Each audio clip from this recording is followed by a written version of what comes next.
Hey, this is RuPaul, and this is how it got better. Ready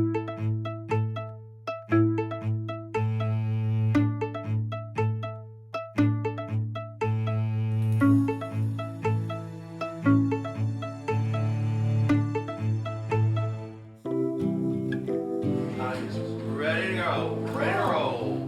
I'm born in 1960, and I lived in San Diego. It was really, it's still very gorgeous there. You could easily have an age of innocence there. And I did, I was sort of, as innocent as you can be. I mean, my parents were batshit crazy. It was fighting and hostility. I wrote about this time that my mother poured gasoline all over my father's car. It's parked in the garage of our family house, and she's standing over it saying, "Mother F, I will light this bitch up." I remember the fire trucks coming. It was this huge scene, and when I remember the scene back, I'm like a camera outside of myself, looking at the scene and sort of surveying, panning the whole scene. The only way for me to deal with the trauma of what was going on was for me to disconnect and detach from my emotions and my feelings, which is not a good thing for kids. That is a terrible thing. So the way that we were able to get through that was to laugh. 1971, I think it was, Flip Wilson's television show was a smash hit. And really, for one reason. He would play Geraldine. His character, Geraldine in drag, had everybody tuning in every week. I just can't stress how big a cultural phenomenon this was, And we didn't even have television at the time. I know my mother would go around the corner to the neighbor's house so that we could watch it.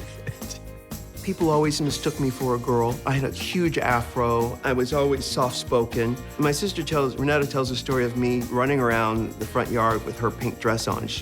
I don't remember, but I always played with everything. I never let people stop me from doing what I want to. People weren't necessarily mean to me, or I wasn't necessarily bullied or anything, but they didn't know what to do. They felt uncomfortable. That's why I would put them at ease with a dance, a song, a joke. Early on, I connected with Dinah Ross from the Ed Sullivan Show. There are 3 girls up there, but only one of them had that thing. And I remember being in the garage. I'd go in the garage. I remember hearing Baby Love on the radio and sort of emulating her moves, the way she scrunched her shoulders up and her big eyes and her big smile. In the early 70s, it was David Bowie, because I thought, this creature, so beautiful, and everything that I felt on the inside, he was doing on the outside. San Diego in the 70s was very white, very conservative. 13, 14, when I couldn't fake it anymore. I couldn't fake playing dumb anymore or trying to fit into what I felt like people wanted me to do. I knew that my tribe was out there waiting for me, and they were not in San Diego. I moved to Atlanta in 76. I was 15 in 76, and my sister Renetta, she's the one who took me to Atlanta, and I lived with her, and she's always looked out for me. But my sister had a picture of Sylvester on the wall. I said, "Who's that?" She told me who he was, the Coquettes. This radical group of drag queens from San Francisco who would put on these shows. They were an extension of sort of the free love movement, but they were even further beyond that, with, beards and glitter in their beards and taking it to that next level. And that is part of that time. It's, after the 60s and going into the 70s, it was like, how far can we take the sexual revolution, the cultural revolution? I would watch public access television because it was so raw and rotten and awful, and I loved it. And so there was a show that I came across that was called The American Music Show. And I thought, these are my people. And I wrote them a letter and said, hey, love your show. I need to meet you guys. I want to be on. So anyway, they got my letter and said, sure, be on. Come on down. I realized I was with my tribe then. They were like that Coquette philosophy, which was taking pop culture and stretching it and moving it and turning it inside out. That's what drag has always represented to me. The image really was born out of the F you attitude I have, which is I'm not gonna play along. I'm gonna do all of the things that I was told I'm not supposed to do.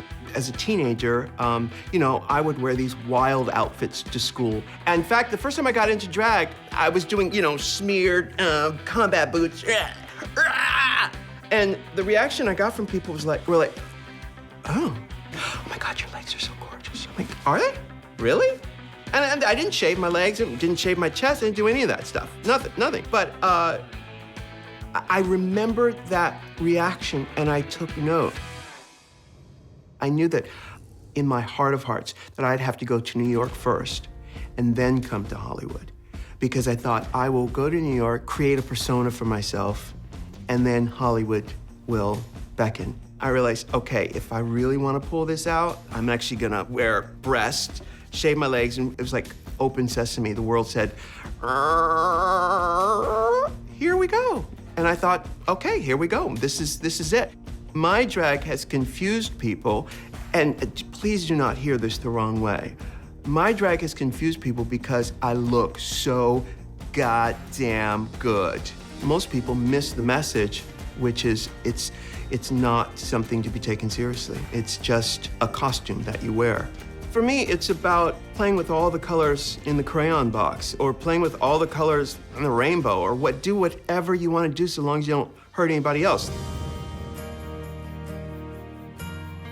Well, the first thing I would say to a young person who is trying to find the rhythm, hit their mark, what you need to do is to know thyself. Know your rhythm. Know what it is that makes you, you. Also, don't become bitter because you have every right to become bitter. And your mind will tell you, F this, F all of this. Don't take the bait. Continue to love yourself. Continue to love yourself. Because that's where your power is. That's where your power is right there. So do that. Do that. And remember what I told you.